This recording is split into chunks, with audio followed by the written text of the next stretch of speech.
সংসদ এলাকায় মিছিল সমাবেশ অস্ত্র বহনে নিষেধাজ্ঞা। দ্বাদশ জাতীয় সংসদের তৃতীয় 2024 সালের বাজেট অধিবেশন বুধবার 5 জুন থেকে অনুষ্ঠিত হতে যাচ্ছে।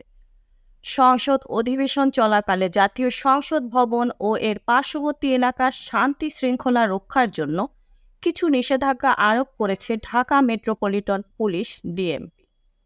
বুধবার 5 June DMP media and public relations বিভাগ জানায়, মঙ্গলবার 4 June DMP commissioner Habibur Rahman পিপিএমবার স্বাক্ষরিত এক আদেশে এই নিষেধাজ্ঞা জারি করা হয়।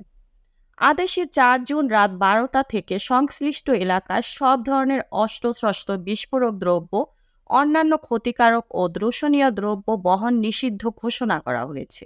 এছাড়া যে কোনো প্রকার সমাবেশ, মিছিল, শোভাযাত্রা ও বিক্ষোভ প্রদর্শন ইত্যাদি নিষেধ করা হয়েছে।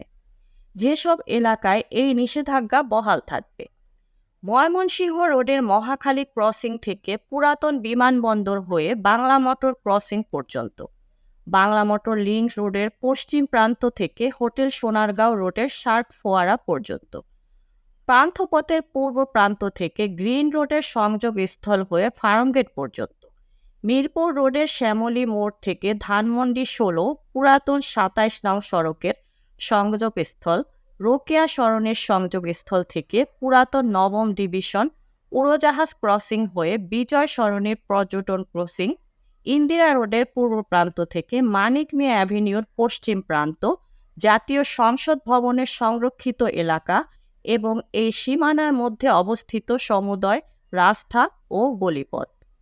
দ্বাদশ জাতীয় সংসদের তৃতীয় অধিবেশন শেষ না হওয়া পর্যন্ত এই আদেশ বলবৎ থাকবে বলেও আদেশে জানানো হয়েছে। এই ছিল এখনকার প্রতিবেদন। নিত্য নতুন সংবাদ পেতে আমাদের চ্যানেলটি সাবস্ক্রাইব করুন এবং আমাদের ফেসবুক পেজ ফলো দিয়ে রাখুন। Mukta Parvez, desk report, BA news, Dhaka.